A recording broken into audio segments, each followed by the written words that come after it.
Hi friends, ಇವತ್ತು ನಾವು ಕೋಟಿಲಿಂಗೇಶ್ವರ ದೇವಸ್ಥಾನವನ್ನು ನೋಡಿಕೊಂಡು ಬರೋಣ. ಆ ದೇವರು ಎಲ್ಲರಿಗೂ ಆಶೀರ್ವದಿಸಲಿ ಎಂದು ಬೇಡಿಕೊಳ್ಳೋಣ. ಕೋಲಾರ ಜಿಲ್ಲೆಯ ಬಂಗಾರಪೇಟೆ ತಾಲೂಕು ನಿಂದ 12 ಕಿಲೋಮೀಟರ್ ದೂರದಲ್ಲಿರುವ ಕಮ್ಮಸಂದ್ರ ಇಂದು ಪವಿತ್ರ ಪುಣ್ಯಕ್ಷೇತ್ರವಾಗಿದೆ.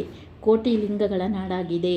108 ಅಡಿಗಳ ಬೃಹತ್ ಶಿವಲಿಂಗ, 32 ಅಡಿ ಎತ್ತರದ ಅತಿ ದೊಡ್ಡ ಬಸವಣ್ಣನನ್ನು ಹೊಂದಿದೆ. ಮುಂದಿನ ಕೆಲವು ದಶಕಗಳಲ್ಲಿ ಕೋಟಿ ಲಿಂಗ ಸ್ಥಾಪನೆಯಾಗುವ ಸಾಧ್ಯತೆ ಇದೆ. ತ್ರೇತಾಯುಗದ ಕಾಲದಿಂದ ಪವಿತ್ರ ಕ್ಷೇತ್ರವೆಂದೇ ಪರಿಗಣಿತವಾಗಿರುವ ಕಮ್ಮಸಂದ್ರದಲ್ಲಿ ಶ್ರೀ ಸಾಂಬಶಿವಮೂರ್ತಿ ಸ್ವಾಮಿಗಳ ಮಾರ್ಗದರ್ಶನದಲ್ಲಿ ಈ ಕ್ಷೇತ್ರದಲ್ಲಿರುವ ವಿಶಾಲ ಪ್ರಕಾರವಾದ ಮೊದಲ ಮುಖ್ಯದ್ವಾರದಲ್ಲಿ ಶಿವಲಿಂಗ ಮತ್ತು ಬಸವೇಶ್ವರ ಮುಂದೆ ಸಾವಿರಾರು ಲಿಂಗಗಳನ್ನು ನೋಡಬಹುದು. 1 ಕೋಟಿ ಲಿಂಗವೂ ಪೂರ್ತಿಯಾಗಿಲ್ಲ. 90 ಲಕ್ಷ ಲಿಂಗಗಳು ಆಗಿವೆ. 10 ಲಕ್ಷ ಬಾಕಿ ಇದೆ. ಇದು ಒಂದು ಪ್ರವಾಸ ಮಂದಿರವೂ ಆಗಿದೆ. ನೋಡಲು ಸುಂದರವಾದ ಒಂದು ದಿನದ ಮಟ್ಟಿಗೆ ಹೋಗಿ ಬರಬಹುದು. ನೋಡಲು ಸುಂದರವಾದ ಸ್ಥಳವಾಗಿದೆ. ಶಾಲಾ ಮಕ್ಕಳಿಗೆ ಪ್ರವಾಸಿ ಮಂದಿರವೂ ಆಗಿರುತ್ತದೆ.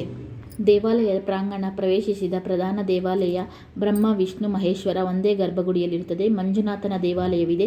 ವಿನಾಯಕ, ಅಯ್ಯಪ್ಪ, ಆಂಜನೇಯ, ಕನ್ನಿಕಾ ಪರಮೇಶ್ವರಿ, ಪಾರ್ವತಿ, ಲಕ್ಷ್ಮೀ ಗ್ರಹ ಮತ್ತು ಸತ್ಯನಾರಾಯಣ ಸ್ವಾಮಿ, ಸುಬ್ರಹ್ಮಣ್ಯ, ವೆಂಕಟೇಶ್ವರ, ಪಂಚಮುಖಿ ಆಂಜನೇಯ, ಸಂತೋಷ ಮಾತಾ, ಮಂಜುನಾಥೇಶ್ವರ, ಪಂಚಮುಖಿ ಆಂಜನೇಯ ದರ್ಶನ ಭಾಗ್ಯ ಎಲ್ಲರಿಗೂ ಲಭಿಸುತ್ತದೆ. ಗಣೇಶ ದೇವಾಲಯದ ಎದುರು ಅರಕೆಯ ಬಿಲ್ಪತ್ರೆಯ ಮತ್ತು ನಾಗಲಿಂಗದ ವೃಕ್ಷಗಳಿವೆ. ದೇವಾಲಯದಲ್ಲಿ ಪೂಜಿಸಿದ ಪವಿತ್ರ ದಾರವನ್ನು ಆ ಮರಗಳಿಗೆ ಕಟ್ಟಿದರೆ ಇಷ್ಟಾರ್ಥ ಈಡೇರುತ್ತದೆ ಎಂದು ಜನರ ನಂಬಿಕೆಯಾಗಿದೆ.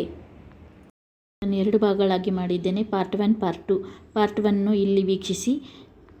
ಮುಂದಿನ ವಿಡಿಯೋದಲ್ಲಿ ಇನ್ನೊಂದು ಭಾಗವನ್ನು ತೋರಿಸುತ್ತೇನೆ.